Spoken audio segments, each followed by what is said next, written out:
The hangar was alive with the kind of noise that came from routine confidence, metallic echoes of boots on concrete, low laughter, clipped conversations about schedules and drills.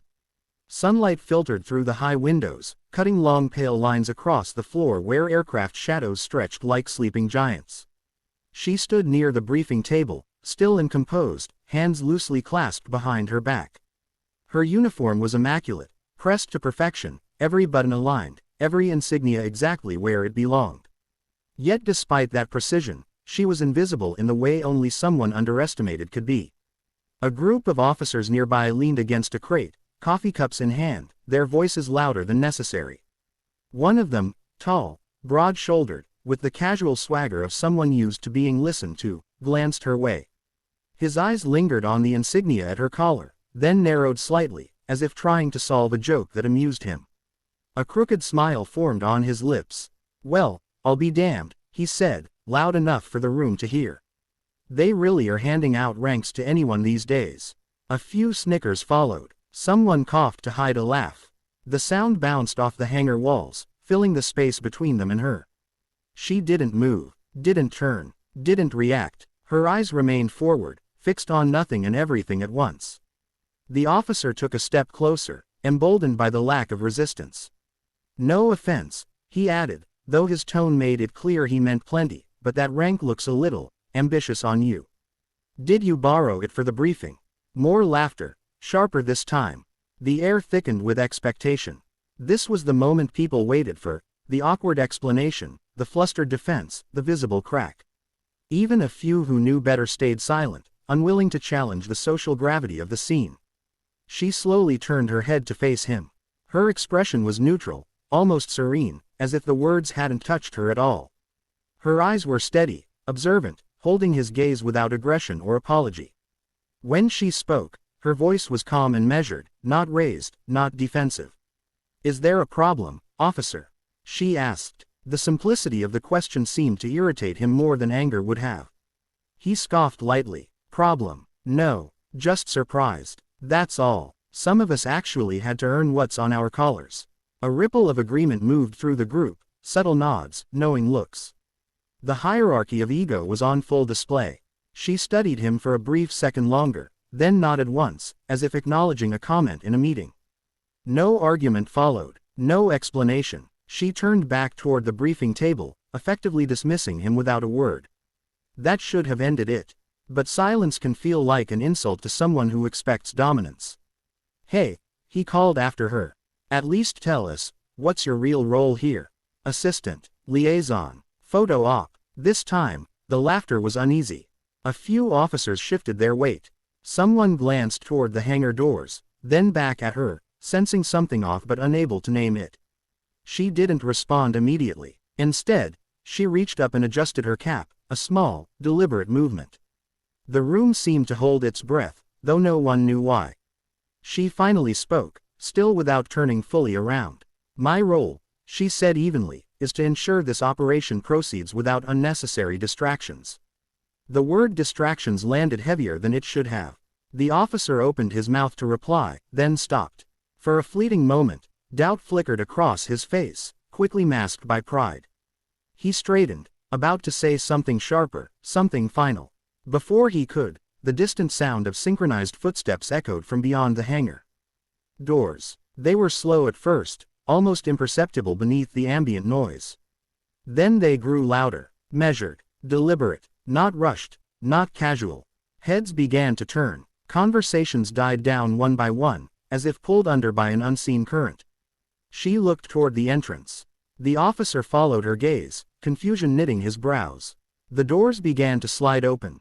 The hangar doors slid open with a deep mechanical groan, and the sound of disciplined footsteps grew sharper, cutting cleanly through the lingering tension in the air. 4 figures emerged from the bright strip of daylight outside, their silhouettes crisp against the glare. Each wore the unmistakable insignia of a general, stars catching the light, uniforms flawless, movements precise. They walked in perfect alignment, not hurried, not slow, as if time itself had adjusted to their pace. Every conversation stopped. Coffee cups were lowered mid-sip. Officers who moments earlier had been relaxed straightened instinctively, backs stiffening, hands finding their sides. The officer who had been mocking her felt his stomach drop before his mind could catch up. His earlier confidence drained away, replaced by a creeping unease he couldn't yet explain. The four generals advanced several steps into the hangar and halted simultaneously. The sharp crack of their boots striking the concrete echoed like a single sound. Without a word spoken between them, all four turned toward her. Then, in perfect unison, they snapped to attention. The movement was so sudden, so absolute, that it felt as if the air itself had been sliced. Right hands rose in crisp salutes, elbows aligned, fingers straight. The gesture was unmistakable, and it was directed entirely at her. A wave of shock rippled through the hangar. For a split second, no one breathed. The mocking officer's eyes widened, his gaze darting from the general's salutes to the insignia on her collar, now suddenly burning in his vision. The meaning slammed into him with brutal clarity. His mouth opened slightly, but no sound came out. Heat rushed to his face as the realization took hold: he hadn't just misjudged her. He had publicly disrespected someone vastly above him. She turned fully to face the generals, her posture shifting subtly, naturally, into command. The room seemed to rearrange itself around her presence. She returned the salute with exact precision, her movement flawless, controlled, and unhurried. It was the kind of salute that came from years of authority, not practice or imitation. "At ease," she said. Her voice wasn't loud, but it carried effortlessly across the hangar. The generals lowered their hands in unison, remaining alert, eyes forward, awaiting instruction. They didn't speak. They didn't need to. Their silence was acknowledgement enough. Behind them, the rest of the officers scrambled to follow protocol.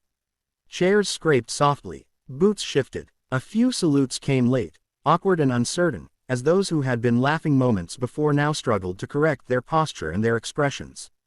The hierarchy of the room had been violently, undeniably clarified. The mocking officer stood frozen. His arms felt heavy, his salute delayed by sheer disbelief. When he finally raised his hand, it felt wrong, too slow, too late, too forced. He stared straight ahead, jaw clenched, praying the concrete would open beneath his feet. Every word he had spoken replayed in his mind, each one sharper than the last. She didn't look at him. Not yet. One of the generals stepped forward half a pace, stopping only when she inclined her head slightly, permission granted without words. "Ma'am," he said respectfully, "the command staff is assembled and ready at your discretion." "Good," she replied. "We'll begin shortly." Simple, professional, no hint of triumph or satisfaction. If anything, her tone suggested the interruption had been inconvenient, nothing more. She turned then, her gaze finally settling on the officer who had mocked her.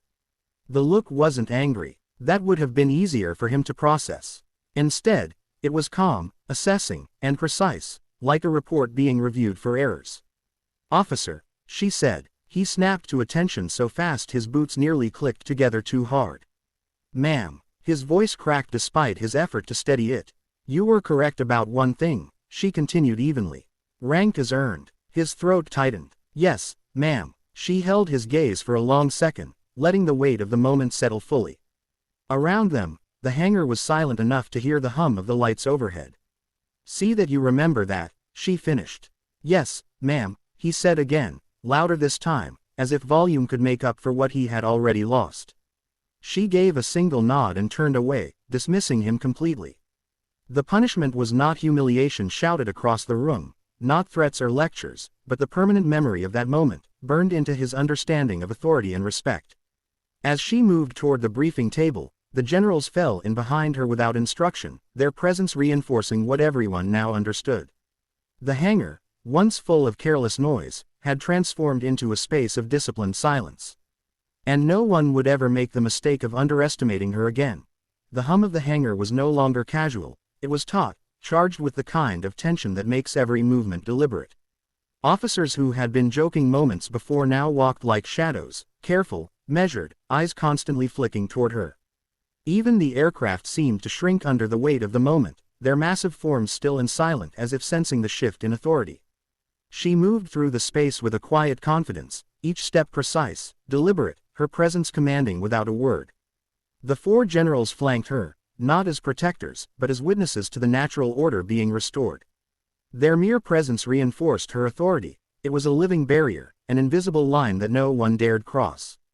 The mocking officer trailed behind her, his previous arrogance evaporated like mist. Each step he took was hesitant, careful not to draw attention, careful not to provoke her again. He kept his eyes low, trying in vain to reconstruct his dignity, though he knew instinctively that some mistakes left permanent scars. Around him, the other officers tried to act as if nothing had happened, yet the weight of the general's attention and her unspoken command pressed down on every soul present. Even the air seemed to carry her authority, pressing against the chest of anyone who might have considered defiance. It was a subtle, pervasive control, not the kind born of yelling or threats, but of presence and competence. She reached the briefing table and paused, taking in the room with a calm, evaluating gaze.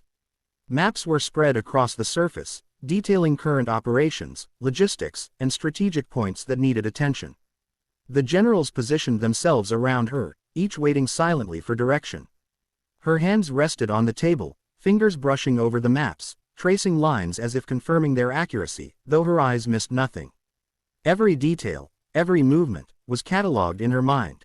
Nothing escaped notice, not the misaligned map corner, the folded note on the table, the anxious twitch of a junior officer. She was a force of attention, a hurricane contained in human form.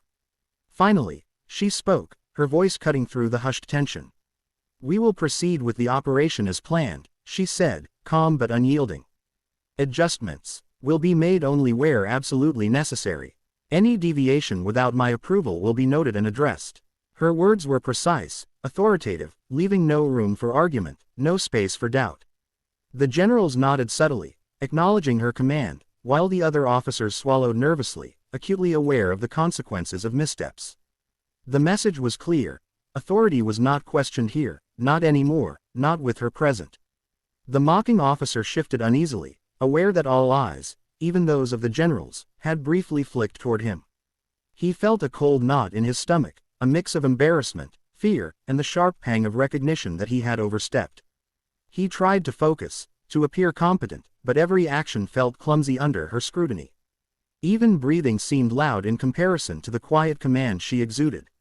He realized that respect is never demanded, it is earned, and he had failed spectacularly in that moment of arrogance. The awareness stung more than any verbal reprimand ever could. She gave a short nod to one of the generals, who immediately began relaying orders to the junior officers. Instructions flowed smoothly, crisply, as if choreographed. The team responded with the efficiency of a well-oiled machine, each member aware of their role and the gravity of the situation. The mockery and noise of earlier had been replaced by a quiet, disciplined rhythm. Every motion, every command, was executed with precision, reflecting her influence not through fear, but through respect and competence. The operation, once potentially chaotic, now felt unshakably under control. The officer who had mocked her struggled to reconcile the lesson of the moment. He had learned that rank and authority are far more than titles or appearances, they are demonstrated through action, knowledge, and composure under pressure. Her presence alone had redefined the room's hierarchy.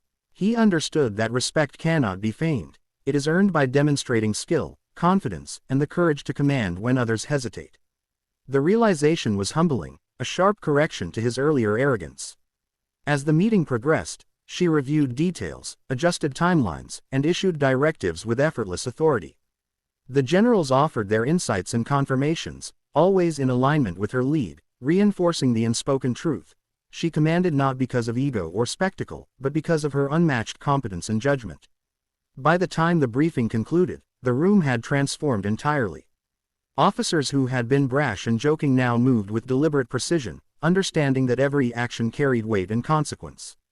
Her authority was no longer in question. It was evident in every movement, every glance, every obedient gesture.